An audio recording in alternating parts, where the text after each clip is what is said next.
Hi, welcome to Off the Tee. I'm your host, Jared Levy. Today we're at the Dubuque Golf and Country Club in Dubuque, Iowa. We'll be meeting with friend of the show, Dave Huffman, who's going to go in depth on the data points in the TrackMan simulator system. Let's check it out.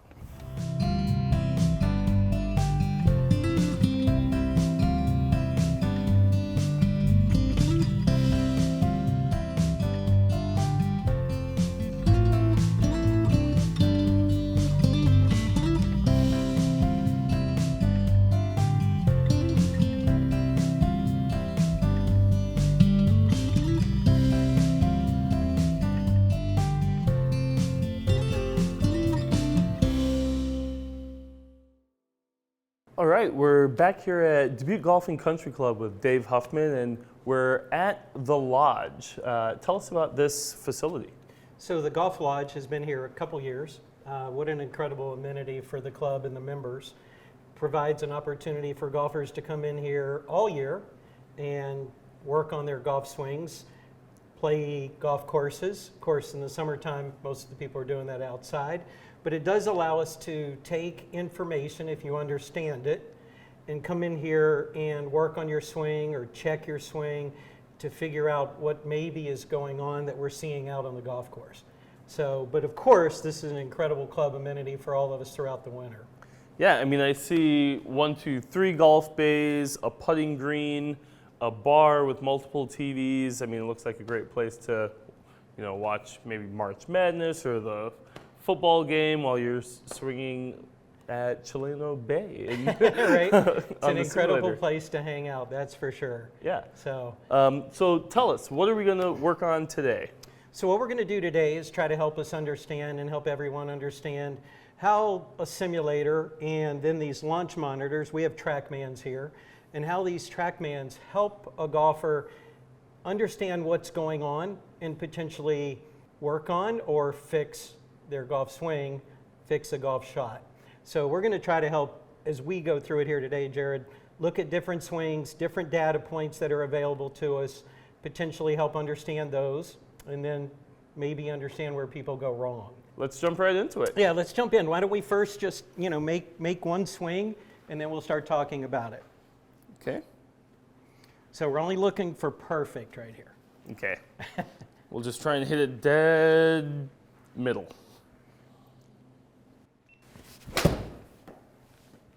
Sounded very solid. Felt good. Pushed a little right, but yeah, so if we're playing golf, we look at this and, you're going to judge pretty much outside the contact and, of course, the curve and where it ended up. Here we can look at information and start to maybe understand why. One of the things I want to point out here is this is a typical mistake golfers make. Yep. Right now, up on our screen, we have a whole lot of data points. There's a lot going on. There's too much.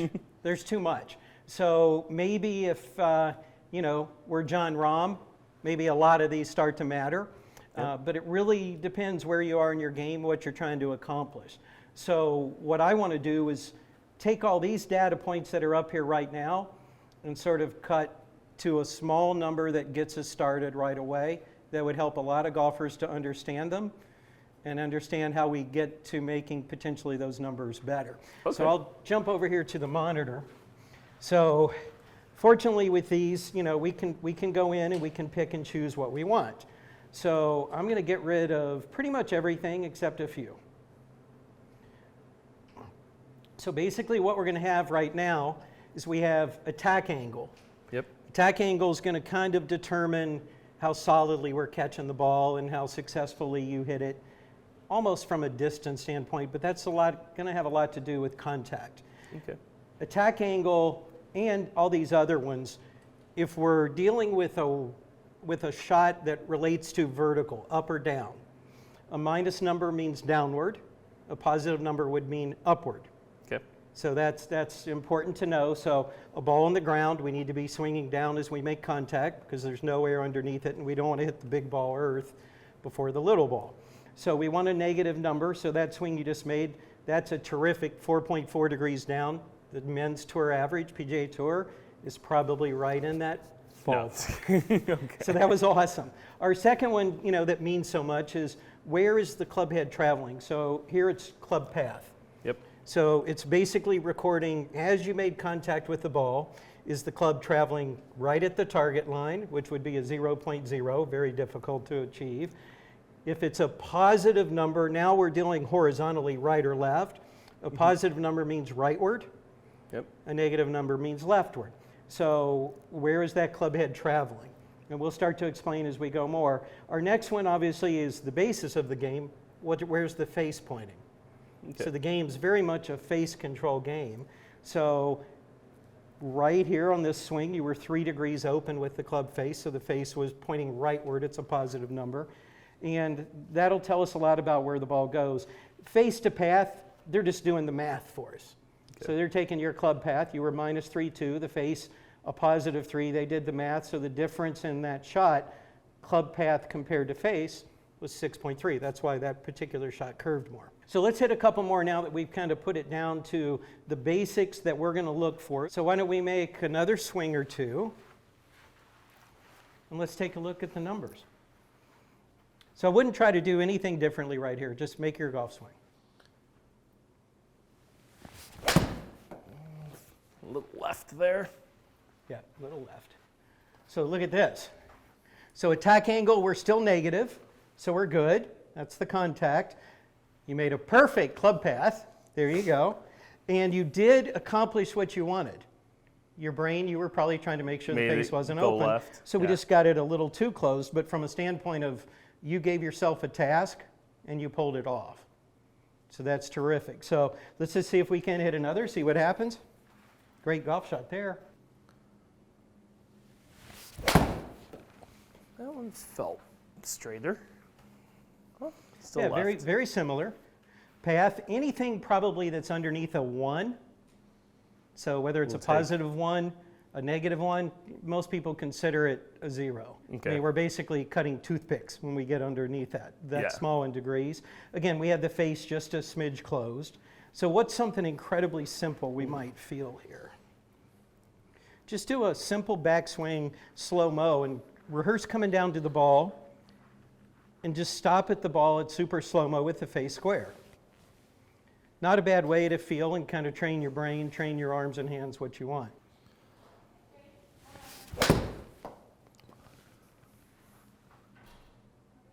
Okay?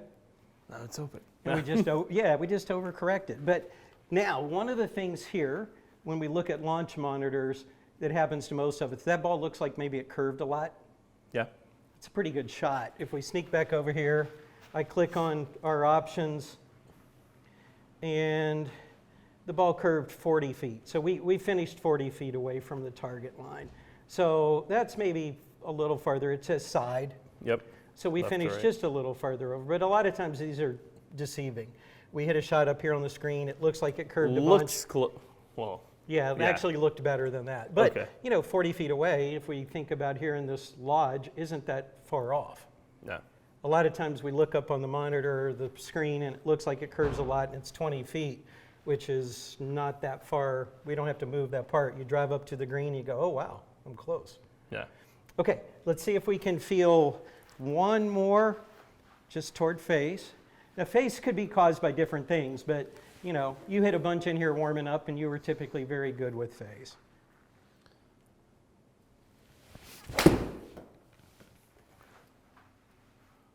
Awesome. There it is. There it is. Took a few. And it's just a number, and it's very, very difficult to control face. We're talking minute amounts, correct? Yeah. So path, minus 0.6, pretty much call it a 0. Face, minus 0.4, pretty much call it a 0. They matched up. We've got a terrific looking golf shot. One of the things that golfers don't understand that these machines have proven. So for 100 years, golfers thought that the ball started where we swung. So if the ball started to the right, over here, golfers thought they swung to the right. If the ball started over here, they thought they swung over the top, to the left. These machines proved that to be wrong. The ball will always start where the face is. So that's probably, relative to after we understand we want to be negative with balls on the ground, we want a club path to be a small number, we want face, obviously makes sense. Then basically, if we start to understand where this ball starts, You can know whether it's swing related, like where you were moving the club, or face related. Yeah. So the ball starts, our 10th hole, a par 4 dogleg down the hill, trees on both sides. A lot of golfers will start the ball dead right in the trees or dead left in the trees, and they think it had to do with their swing. It was a face issue. Yeah. So that's awesome. Is there anything you think of as you look at this? No questions. It definitely lets me know what to work on as I come in here by myself. I like that we got rid of all these other numbers because I don't know what. Too much info. It's too much info, but just knowing, okay, club path, face angle, face to path, keeping all those numbers below 1. Right. Seems like a nice goal for Yeah, myself. if you do that, we'll see you on the PGA Tour soon. Whew. Well, no. Hey everyone, stick around. We'll be right back after these messages.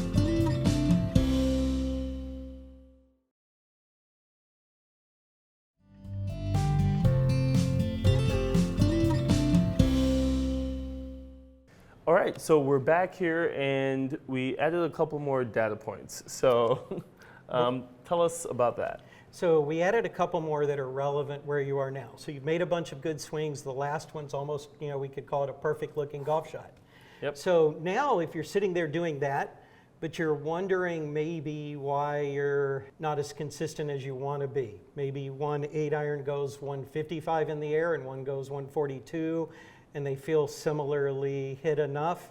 So Yep. now we can add some data points to maybe recognize what in your swing could be going on that's causing some changes. So what Okay. we added here is the last two numbers. We added dynamic loft.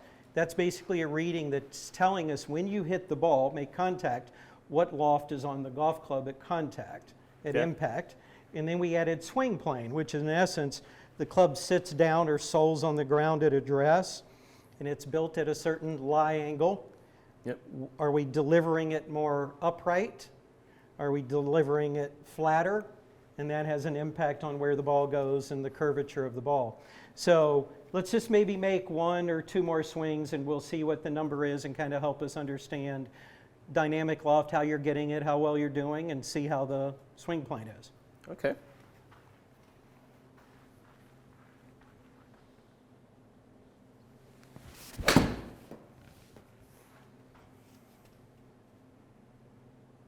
Okay, good. Face just a little open. Club little path open. was great. Now let's actually look at this one. We're going to look at swing plane. So I'm going to move up in front here, Jared. Yep. So this bottom left corner gives us our averages. So Okay. of all the swings you've made, it's given us an average. The particular swing you just made was obviously 65.4 degrees. So we're 4.5 degrees higher than your average. So basically what that means is you came into impact, so that had a big effect on the ball going right, your attack angle not being as high as it typically was, Yep. but especially the ball going right and having the face open. So as I come into impact, if this club stands up, it effectively, let me get down here on the ground. So if I stick a tee pointing where this face points, Yep. and this club comes back flat, you can see this tee is potentially pointing straight down the fairway. As this club points vertically, do you see how that tee is starting to move to the right? Yeah. So basically, as the club stands up, the face opens. Yeah. So we just hit a ball right. Now, the golfers who repeat this pattern, their brain, the better they Yeah. are, their brain starts figuring out they have to use their hands a lot, and they also end up with hooks. But Okay. it's caused by this move. So the good news is that was pretty much an anomaly for you. You're Okay. typically way better at that. And we're trying to return this club as close to possible to where it is built. 60 is a really good number, your average typically. Okay. So let's do one more and just see. Now, we're not sitting here helping you field 12 different things in your swing. Yeah. We're pointing out data points. But that would be where potentially we'd work together, take some video. The video then correlates to the number, and you start to feel, okay, why did that number get higher, and how do I go about improving it? Okay. Okay, put one more on it. Let's see if we.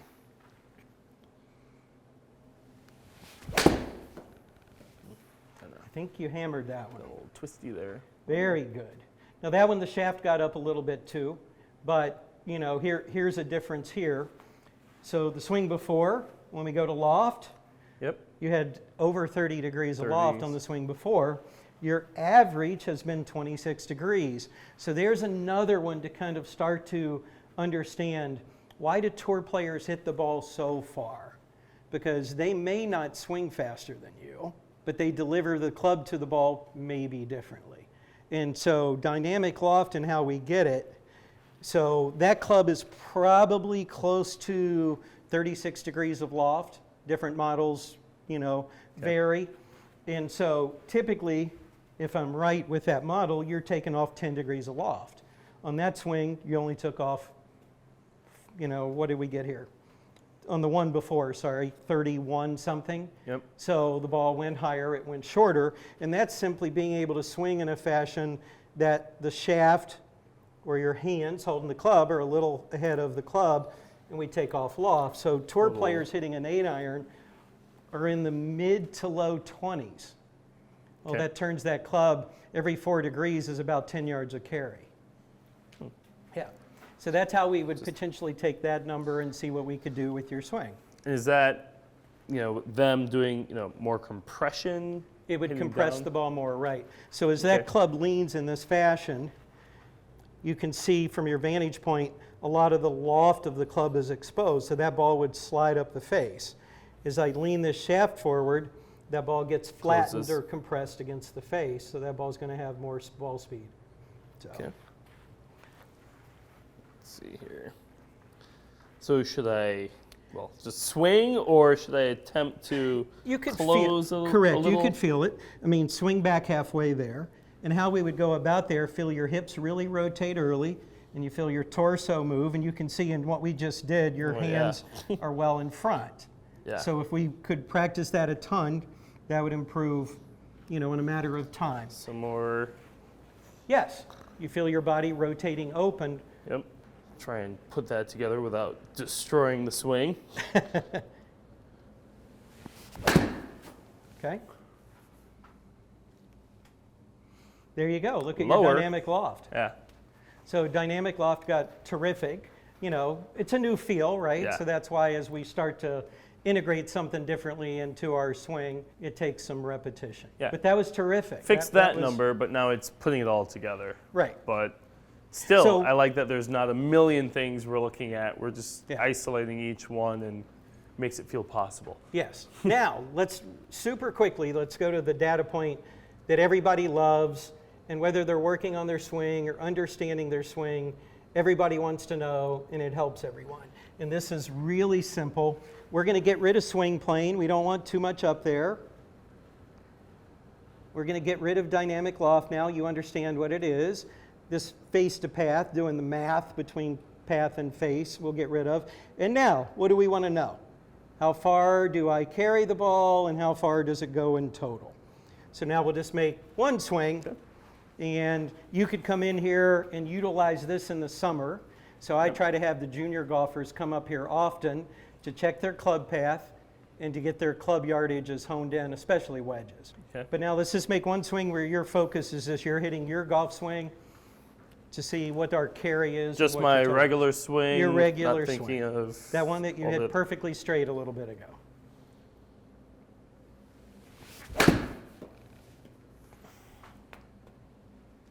Good.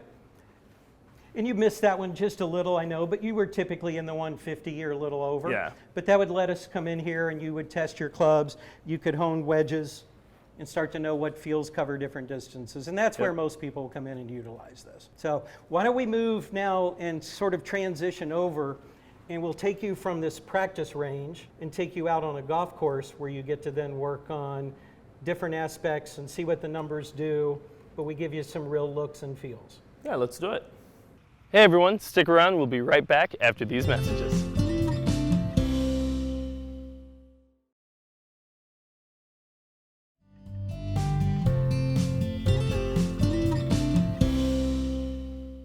All right, so you have us out on the course now. What are we going to work on?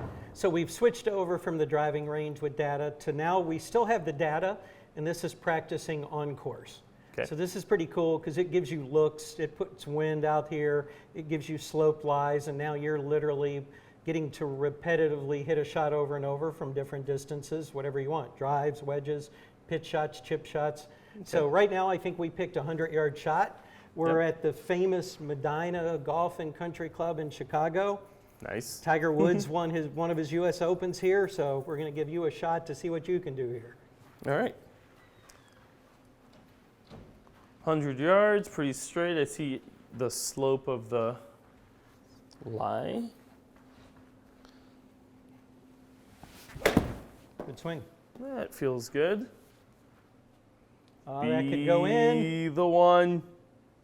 Terrific. Little Oh, backspin. there we go. We get realistic to the spin. So we did put up, or I put up some numbers. Okay. So you're getting club head speed. We got angle of attack, path, the same thing. So with irons, we went ahead and put up here spin rate. Yep. So almost 9,500, RPMs of spin. That's why that ball hit the green and spun back a little. So that's terrific. We can see carry yardage. The ball curved 1 yard left, so it was a baby draw. It was a great shot. Let's let you hit that again, and we'll find a different number that you like or different shot into the green. Okay. That was awesome.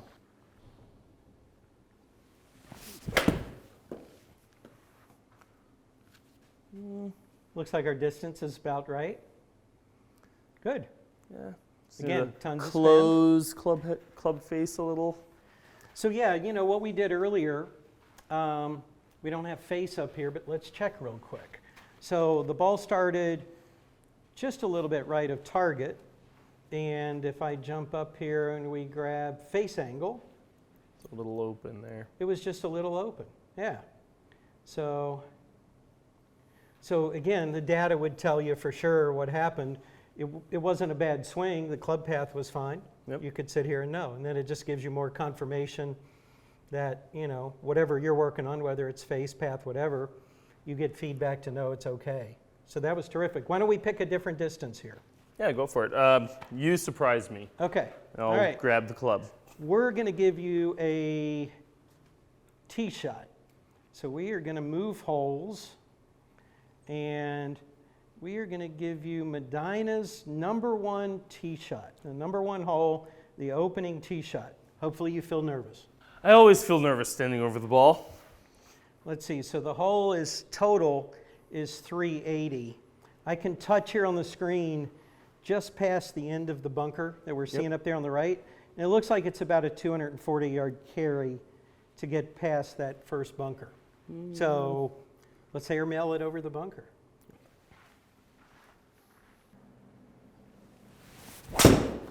There you go. Good golf shot. May have carried. Oh, you carried that one easily. There we go. There we go. Perfect opening tee shot at Medina Golf and Country Club. Crowd goes wild. Crowd goes wild. That was awesome. Yeah. So, a simple I'll take field. that. Again, using data. Potentially, you knew you popped it up. Yeah. If you mess around in here and start to understand cause and effects, right, you made a simple adjustment and hammered that one. 102, rounded up, 103 mile an hour. That was great. And so I see those numbers. For someone who doesn't know what the numbers mean, what should this could be a whole nother episode, I'm sure, but spin rate be for a wedge, or club speed be for a 3-wood versus an 8-iron? It's a great question. Spin rates with irons, typically I think I'm holding a 9-iron.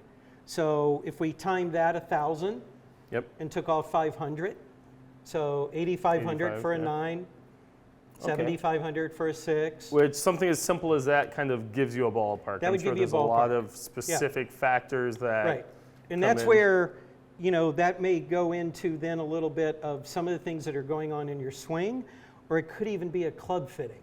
Okay. I need a different shaft, I need a different head for the way I swing. So if I'm not wanting to maybe work a lot on a driving range, fixing maybe an issue, I can fix a lot of that with a club fitting. Club head speed's very relative, right? Yeah. We're going to have some people where they'll swing a driver 75 miles an hour, and then certainly we've got tour players swinging a club 130 miles an hour. However, no matter how fast you swing or how slowly you swing, if we make the numbers better, we will maximize what we can get out of it. So if I get a student who comes in wanting to gain more distance, the first one is simple math. How fast do you swing? Yep. So that's a pretty simple one where we can measure their swing speed and then tell them what they're capable of. At that point, if they're not hitting it that far, then it becomes what's going on in your golf swing that we're not hitting the correct numbers to optimize what we're capable of. Okay, very nice. Did that answer it enough? It did. No, I mean, that's exactly what, because I've seen these numbers, of course. You come in here and I kind of know what my numbers should maybe feel like for a driver, because everyone wants to bomb their driver. But then when we get into the, the short irons where the game kind of starts to matter more, for someone who wants to dial that in, I think that's helpful, knowing, hey, your spin rate, and all these other face angles and those factors. It's a tough concept because most golfers come in and want to be more consistent. That's for sure. And so the consistency then does relate to, the numbers relate to how we're moving. So in essence, what we're doing with the golf club, and how we move that, translates to what the golf club does is a direct correlation to our consistency. So that's the catch-22. Okay. And to wrap up here, I'm told there's some mini games that we can play. How about we try one of those? Let's find some games. So we have multiple ones, popular ones the kids do. We also can do kind of like a long drive if you want to whale away. And we can go back to bullseye, which is how accurately you can hit it in a target. Let's try a bullseye. Okay. That way we can just hit it off the ground and not try teeing stuff up. There we go. All right, we are going to go. We're going basically into, you can see what the screen has given us, some bullseye targets. Yep. We're picking skilled levels, so it just varies the distance. The different games vary. I think this particular game gives you 3 shots from this distance, and you're earning points related to how much in the bullseye. All right.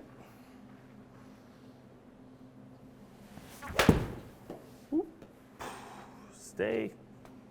That's a great shot. Now it's how's the distance? Oh, we need to hit it a little more. A little short. The game's kind of ruthless. Over there. The game's ruthless.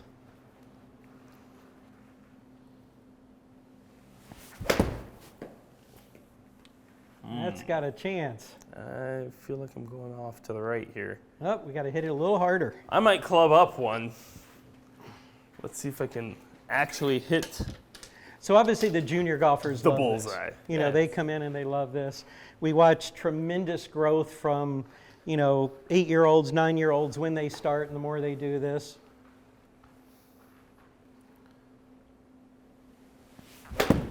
Oh, that did. Well, I think I need to come in here and practice the mini games. We're not putting a lot of points up. Yeah, the game's talking a lot of smack. The game was testing you here. Well, thank you for going over all these data points, showing us all the fun mini games and different settings of the TrackMan system here. Everything in the lodge is beautiful, and I'm sure the members love it. They do. Thanks for coming in. It's great to have you again. Yep, absolutely. Till next time. Thanks everyone for tuning in, and special thanks to Dave Huffman and everyone here at the Dubuque Golf and Country Club. We'll catch you next time. Off the tee.